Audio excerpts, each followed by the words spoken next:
Hey everyone, it's Angela from Cake Angel. Today I'm going to show you the helicopter technique, which is a really easy way for you to remove bubbles from your icings, buttercreams and meringues.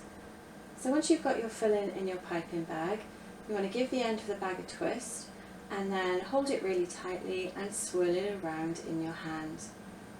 So what this is going to do, it's going to use centrifugal force to actually force those bubbles out of the icing and also push the icing down to the end of the bag.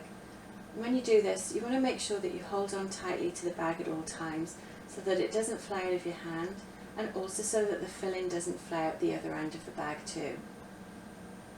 As you can see, it's really quick and easy to do, and it's going to prevent all those frustrating pops when you're mid-pipe.